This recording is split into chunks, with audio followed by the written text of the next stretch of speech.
নমস্কার বন্ধুরা, আজকে আমি আপনাদের শোনাবো শেষের পর শুরু।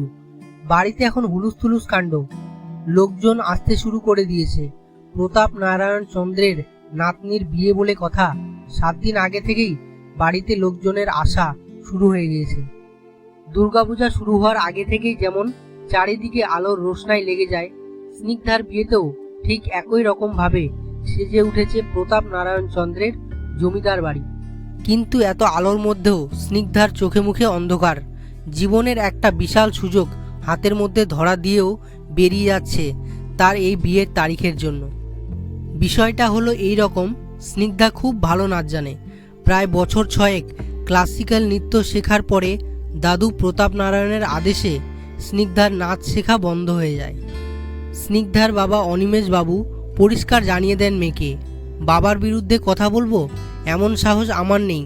তোমার শখ ছিল নাচ শেখার, তাই শিখিয়েছিলাম, কিন্তু তোমার দাদু যখন একবার আপত্তি তুলেছেন তোমার এই শখের দিকে, তখন সেই শখকে তোমায় ত্যাগ করতে হবে।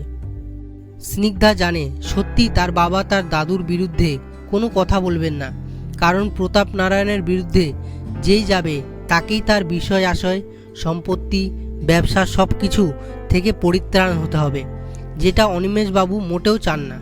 তাই স্নিগ্ধা জানতো তার নাচ শেখা এবং নৃত্য পরিবেশন নিয়ে তার বাবা মা কোনোদিনই তাকে সমর্থন করবেন না। তবুও নাচের প্রতি অদম্য ভালোবাসায় নাচকে সে ছাড়তে পারল না।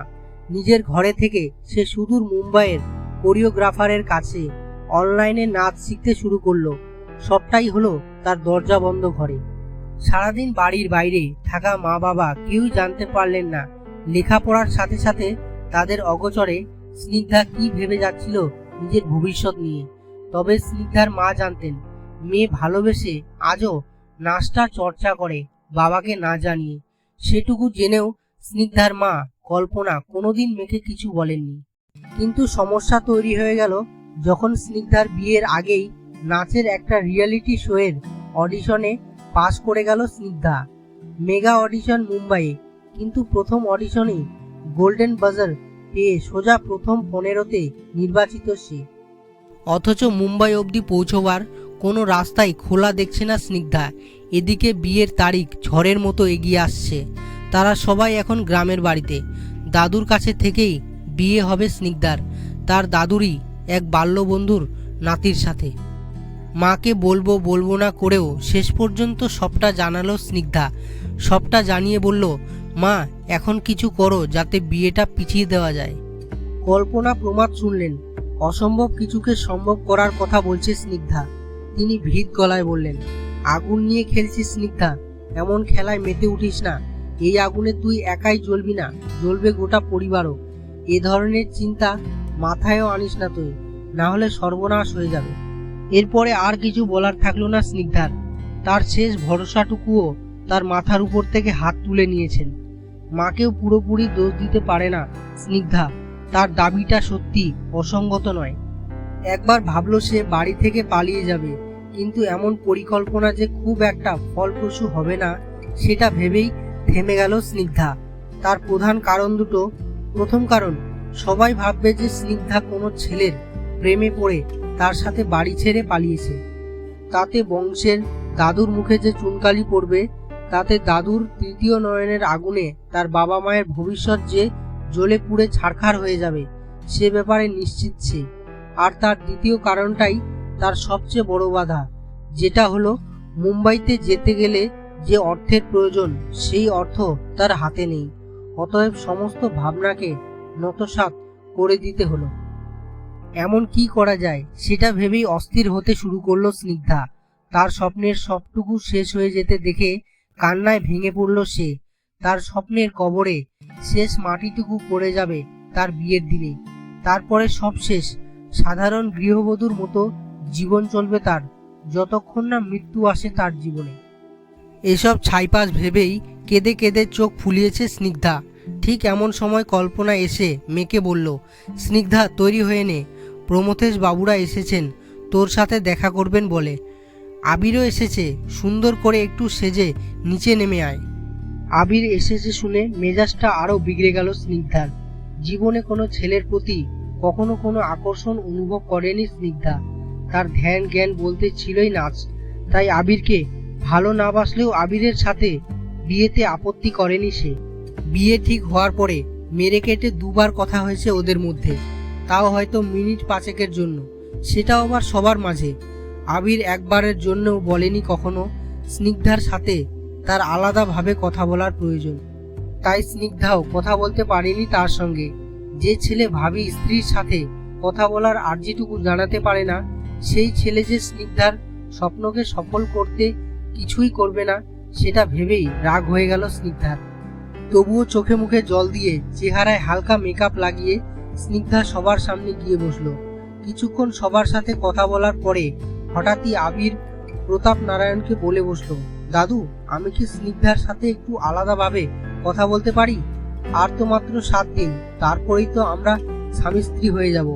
একটু কথা বলতে পারি কি আমার ভাবি স্ত্রীর সঙ্গে? অনুমতি দেবেন? প্রতাপ নারায়ণ বাবুর সত্যি আপত্তি করার কিছু নেই, আর 7 দিন বাদে সত্যি ওরা একে অপরের হয়ে যাবে, অতএব কথা বলা যেতেই পারে। তাই আবির আর স্নিগ্ধা ছাদে গেল কথা বলতে। খোলা ছাদ, অতএব বদ্ধ ঘরে আইবুড়ো মেয়েকে রাখার যে চিন্তা থাকে, সে চিন্তা খোলা ছাদে থাকে না। যাই হোক, আবির স্নিগ্ধাকে কাছে পেয়েই প্রথম প্রশ্ন করে বসলো, আমাকে ভালোবাসো তুমি? স্নিগ্ধা স্তম্ভিত। এ কেমন প্রশ্ন আবিরের? সে জবাব দিল, ভালোবাসার মতো কোনো সম্পর্ক তো আমাদের মধ্যে গড়ে ওঠেনি, তাহলে এমন নয়ার্থক প্রশ্ন করা কেন? ভালো না বেসেই আমাকে বিয়ে করছো, তাহলে সে বিয়ের সার্থকতা কোথায়? আমি জানি তোমার জীবনে আমার চেয়েও বেশি গুরুত্বপূর্ণ কিছু আছে, যা তোমাকে আমার কাছ থেকে দূরে সরিয়ে নিয়ে যায়। বলো আমাকে, তুমি প্রাণ দিয়ে কাকে চাও? তোমার চোখের ভাষা বলে দিচ্ছে এই বিয়েতে তুমি খুশি নও। স্নিগ্ধা সত্যি ভাবেনি এমন একটা সুযোগ তাকে আবির দেবে। একবার ভাবলো চুপ করে থাকবে, কিন্তু তারপরেই ভাবলো সবটা জানিয়ে দেওয়াই ভালো আবিরকে। সবকিছুতে শেষ হয়েই গেছে, তবুও শেষ চেষ্টা, যদি আবির সবটুকু জেনে বিয়েটা পিছোতে পারে। তাই আবিরকে স্নিগ্ধা জানালো তার স্বপ্নের কথা, জানালো রিয়ালিটি শোতে তার নির্বাচিত হওয়ার কথাও। সব শুনে আবির কিছুক্ষণ চুপ করে থাকলো, তারপরে বলল, তোমাকে পৌঁছতে হবে কবে মুম্বাইতে? স্নিগ্ধা একরাশ বিষণ্ণতা নিয়ে বলল, আমাদের বিয়ের ঠিক আগের দিন। আবির আবার জিজ্ঞাসা করলো, কোন বিয়ে? আইনত বিয়ে নাকি সাত্ত্বিক মতে বিয়ে? স্নিগ্ধা এসব তালগোলে ভুলে গিয়েছিল যে সাত্ত্বিক মতে বিয়ে হওয়ার আগে তাদের আগামী পরশুতে রেজিস্ট্রি ম্যারেজ আছে। বিয়ের উচ্ছ্বাসটা যে একেবারেই চলে গিয়েছিল তার জীবন থেকে, সে মৃদুভাবে বলল, না, পৌঁছতে হবে আজ থেকে 6 দিন পরে, ততদিনে আমাদের ম্যারেজ রেজিস্ট্রি হয়ে যাবে। শেষ একটা প্রশ্ন করব তোমায় স্নিগ্ধা, নিজের সবটুকু পূরণ করা ছাড়া আর কোনো চাহিদা নেই তো তোমার? আমাকে বিয়ে করায় অন্য কোনো দ্বিধা নেই তো তোমার মধ্যে? স্নিগ্ধা স্ফুটে বলে, আমার প্রথম ও শেষ ভালোবাসা আমার নাচ। আমার স্বপ্ন পূরণের সুযোগটুকুর সাথে বিয়ের সময়টার সংঘাত বেঁধেছে বলেই এত সমস্যা। না হলে এ বিয়েতে আমার কোনো আপত্তি অতীতেও ছিল না, বর্তমানেও নেই। আবির লাফ মেরে উঠে দাঁড়ায়, একরাশ উৎসাহ নিয়ে বলে, তাহলে আর 2 দিন অপেক্ষা করো, রেজিস্ট্রিটা হয়ে নিতে দাও, তারপর তোমাকে নিয়ে পালাবো মুম্বাই। পরশু রাতেই, আমি আজই ফ্লাইটের টিকিট কেটে রাখছি। স্নিগ্ধা হতবাক, আবির এসব কি বলছে? তাকে নিয়ে নাকি মুম্বাই পালাবে সে? স্নিগ্ধা ফ্যাল করে চেয়েই রইল আবিরের দিকে। আবির তার দিকে তাকিয়ে বলল, বুঝলে না কি বলতে চাইছি? তারপর চেয়ারটা টেনে নিয়ে বলল, দেখো, তোমার আবদার না তোমার দাদু শুনবেন নাকি আমার দাদু শুনবেন, বিষয়টা তো কিছুতেই পিছোবে না, সেটা তুমি আমি দুজনেই জানি। তাই আইনত স্বামী স্ত্রী হয়ে গেলে আমি তোমার গার্জিয়ান, তোমার ভালো মন্দ বুঝে নেওয়ার মানুষ। কিন্তু এ কথা জোর গলায় 2 বাড়ির কোনো দাদুর সামনেই বলার সাহস আমি রাখি না। যদিও বা সাহস করেও ফেলি, সবটা জেনে তোমার আশেপাশে এমন পাহারা বসবে যে তোমার স্বপ্ন এই গ্রামের মাটিতেই মিশে যাবে, মুম্বাই অবধি পৌঁছবে না। অতএব এর থেকে ভালো নয় কি আমরা পালিয়ে যাই? তাহলে বেশ একটা অ্যাডভেঞ্চারও হবে। আর যখন রেজিস্ট্রিটা হয়ে যাচ্ছে, তখন তুমিও নিশ্চিন্তে আমার হাত ধরে বাড়ি ছাড়তে পারবে। এখান থেকে কলকাতা হয়ে সোজা মুম্বাই, প্লেনে চড়ে স্বপ্নের উড়ান দেবে তুমি। কি রাজি তো? বলো, প্ল্যানটা ঠিক আছে তো? স্নিগ্ধা বোকার মতো শুনে যাচ্ছিল আবিরের কথা। এমন কিছুও কি লেখা ছিল তার ভাগ্যে, যে ছেলেটা একবারের জন্যও স্নিগ্ধার সাথে কথা বলার অনুমতি চাইতে পারেনি, সেই ছেলেটাই নাকি তাকে নিয়ে পালাবে? এ ভাবা যায়? স্নিগ্ধাকে চুপ করে থাকতে দেখে আবির বলল, কি পালাবে তো আমার সাথে? উফ, আমার তো ব্যাপারটা ভাবলেই কেমন এক্সাইটমেন্ট লাগছে। সবাই প্রেমিকাকে নিয়ে পালায়, আর এই আবির মিত্র পালাবে নিজের বউকে নিয়ে। তারপরে স্নিগ্ধার দিকে তাকিয়ে বলল, তোমার জরুরি যা কাগজপত্র আছে সেগুলো নেবে, আর সাময়িক কিছু জামা কাপড়, আর কিছু নেবে না, গয়নাগাটিও কিছু নেবে না। আমরা যা করতে চলেছি তাতে দুই বাড়ির লোকজনই আমাদের ত্যায্য করবে, তাই আমি চাই না কেউ যাতে গয়না নিয়ে পালিয়েছি বলে আমাদের পিছনে পুলিশ লাগাতে না পারে। আমাদের ম্যারেজ সার্টিফিকেট অনিন্দকে বলে তুলে নেব আমি। স্নিগ্ধা অবিশ্বাসের মতো চেয়ে রইল আবিরের দিকে। সে তো জানতো শেষের পরে আর কিছুই থাকে না, শেষ মানে সবটুকুই শেষ। কিন্তু শেষের পরেও যে একটা নতুন স্বপ্নের শুরু আছে, এ তো ভাবতেই পারিনি সে। কেন জানা নেই, এই মুহূর্ত থেকে আবিরের প্রতি একটা ভালো লাগা তৈরি হচ্ছে তার, যা কিছুক্ষণ আগেও শেষ হয়ে গিয়েছিল। পরিকল্পনা মতো রেজিস্ট্রির দিন রাতের বেলায় সব আত্মীয় স্বজনের মধ্যেই হঠাৎ করে বিয়ের পাত্রপাত্রী উধাও। দুই পরিবারের লোকজনই খোঁজ শুরু করলো। হঠাৎ করে একই সাথে দুজনের বেপাত্তা হওয়ার কারণ বোধগম্য হলো না কারোরই।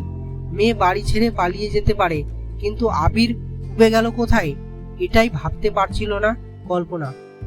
এমন সময় প্রতাপ নারায়ণের টেবিল থেকে উদ্ধার হলো আবিরের লেখা একটা চিঠি।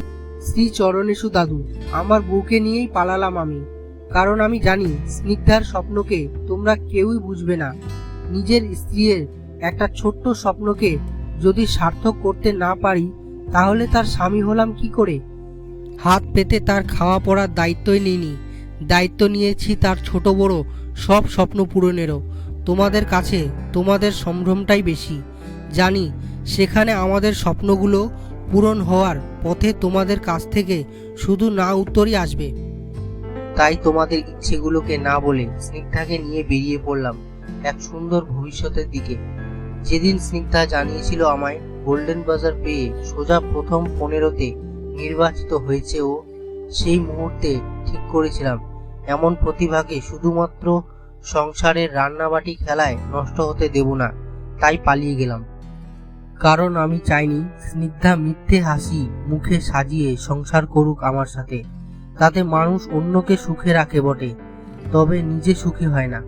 আমার মায়ের সেই শুকনো মিথ্যে হাসিটা ছোটবেলা থেকে দেখে এসেছি। খুব কষ্ট হতো আমার, এত ভালো গানের গলা থাকার পরেও মা হারমোনিয়ামটাকে খাতের তলায় ঝুল মাখিয়েই রেখে দিল চিরকাল।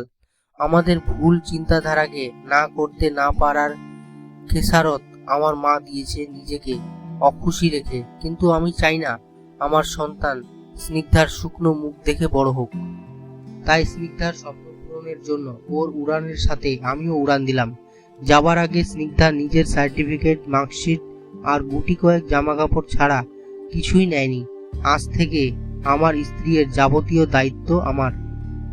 তুমি স্নিগ্ধা দাদু কেউ হয়তো আমাদের আশীর্বাদ করবে না, তবুও তোমাদের সবাইকে আমরা প্রণাম জানালাম। ফিরবো তো অবশ্যই, তবে সেদিন ফিরবো যেদিন স্নিগ্ধা দেশে নিজের নাম তৈরি করতে পারবে। আমাদের প্রণাম নিও। ইতি স্নিগ্ধার জীবনের নতুন সাথী আবির। আবির আর স্নিগ্ধার দুই দাদু যখন এই চিঠি পড়া শেষ করেছেন, তখন আবির স্নিগ্ধা পাড়ি দিয়ে দিয়েছে তাদের স্বপ্নের উড়ানের পথে। আর কয়েক ঘন্টা পরেই সেই উড়ান উড়ে যাবে মুম্বাইয়ের পথে। পিছনে ফেলে রেখে যাবে অনেকগুলো না, হবে না, করবে না, করা যাবে না এমন কিছু নেতিবাচক শব্দকে। কারণ মেঘের ভেলা কাটিয়ে যে স্বপ্ননগরীতে তারা পৌঁছবে, সেখানে ইতিবাচক অনেক কিছুই অপেক্ষা করছে স্নিগ্ধার জন্য। আর আবিরের জন্য অপেক্ষা করছে আবিরের ব্যাঙ্গালোরের ভাড়া বাড়িতে স্নিগ্ধার একটা গাল ভরা মন ভরা হাসি, যেখানে তারা জীবনের তালে তাল মিলিয়ে এগিয়ে যাবে। আজ প্রথম আবিরের হাতে হাত রেখে আর কাঁধে মাথা রেখে নিশ্চিন্তে চোখ বুজল স্নিগ্ধা। শেষের পরের শুরুটা যে এত সুন্দর আবির তার জীবনে না এলে সত্যি জানা হতো না তার।